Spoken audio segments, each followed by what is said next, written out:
कोशिश की है। बस यूँ है कि कुछ बस्तियाँ यहाँ थी, बताओ किधर गई। पूछा जो मैंने खिलखिला के, हंस पड़ा ज़ईफ़, बोला कि कश लगाने दो तो सारी बात हो। सिगरेट पढ़ाई मैंने, हुआ खुश, फिर उसके बाद मखबूत उल हवास मुझे देखता रहा।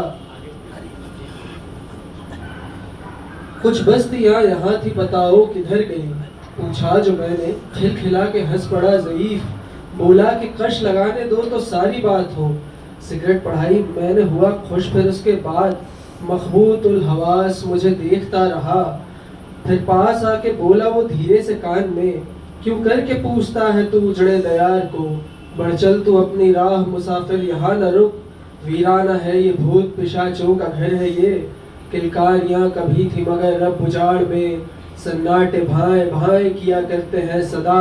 ना आदमी की ज़ात है यहाँ, ना आदमी की ज़ात है यहाँ। कुछ भी नहीं बचा यहाँ, कुछ भी नहीं बचा।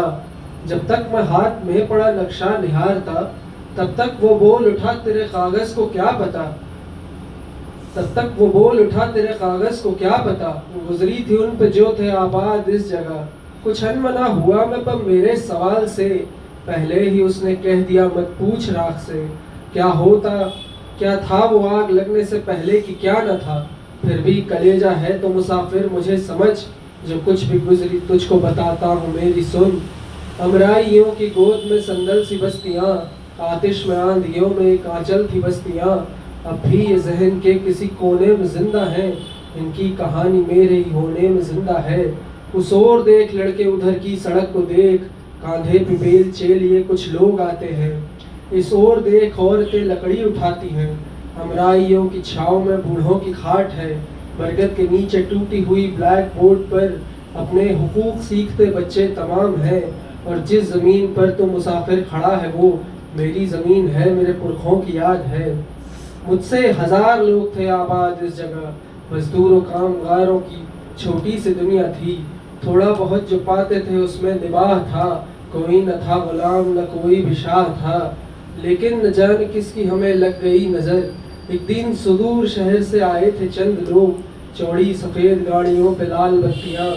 हमको बधाई दी कि हमारी ज़मीन पर एक मालदार सेठ का दिल आ गया है और सरकार ने हमारी ज़मीनों को दे दिया है 1 रुपए बीघे की महंगी सी रकम पर। और इस पे लग सकेंगी बहुत सारी फैक्ट्रियाँ। हमसे हमारे देश ने बलिदान मांगा है। हम जिनके पास 3 पहर रोटियाँ नहीं, हमसे हमारी ज़िंदगी का दान मांगा है। तैयार कैसे होते कहो बेचने को हम, कौड़ी के दाम में जिसे कहते थे माँ पिताजी। मुफलिस थे हम मगर थी कमर में हमारी रीढ़, इस तुगलकी बयान को फरमान जानना हमसे न हो सका। किया हमने विरोध पर मावस को कार्तिक की चली आई उनकी फौज। अपने तो पास लाठियाँ थी लेकिन उनके पास जर्दो सियाह 8 तो लोहे के दैत्य थे। कुछ 20 हाथ लंबी नुकीली सी सूंड थी, ग्रिफिन के पंजे मौत के जैसे सधे हुए, हर सूंड पे सजे हुए हैवान की तरह। बारूद गोले आग व आतिश की बिजलियाँ, बौछार गोलियों की अंधेरों की आंधियाँ। सरकारी अफसरान के आदेश पाते ही एक एक करके दैत्य लगे घर उजाड़ने। चारों ही सम थाव हो चीतकार पर, सुनता हमारी कौन निगहबान कौन था। हम किसको हमारी फिक्र थी, हम तो पतंग थे। पैदा हुए थे हम कि किसी अर्थ यज्ञ में, आहूतियाँ बने करें हम होम अपना तन। उस रात के बाद न कभी जल सका दिया, उस शब पटाखे जल न सके झोपड़ी जली। उस शब हमारे सीने पे बस गोलियां चली। किस्सा तमाम हो गया, मैं सोचने लगा कितनी अजीब बात है। प्रोग्रेस के नाम पर कांधों से सर उतारना आसान बात है। जिन पर गुजर रही है उन्हें ही पता है दर्द। छत जाना यानी बाप के जाने की तरह है, और माए माटी बोलने भर को नहीं है बस।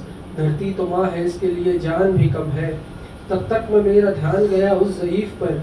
मैंने किया सवाल, बताओ ज़ईफ़ तुम उस रात कैसे बच गए, तुमको न कुछ हुआ। कश लेते लेते उसने इशारा उधर किया, बोला कि देखो ईंट के जो ढेर है वहाँ दीवार थी वो घर की, वहीं छुप गया था मैं। मेरे तो जितने साथी थे सारे के सारे ही बढ़ते गए हैं रोशनी की ओर, किंतु मैं मौजूद हूँ यहाँ की कहानी सुनाऊंगा। इतना कहा कि आखिरी कश के धुएं के साथ वो भी धुएं की शक्ल में ढलता चला गया। सिहरन ने मुझको घेर लिया पर निगाह में कुछ कुछ तो आग थी या थी चिंगारियों से कुछ। इन सब के बीच मैं तो यही सोचता रहा, नक्शा तो रह गया न कोई नक्शे पा रहा, नक्शा तो रह गया न कोई नक्शे पा रहा।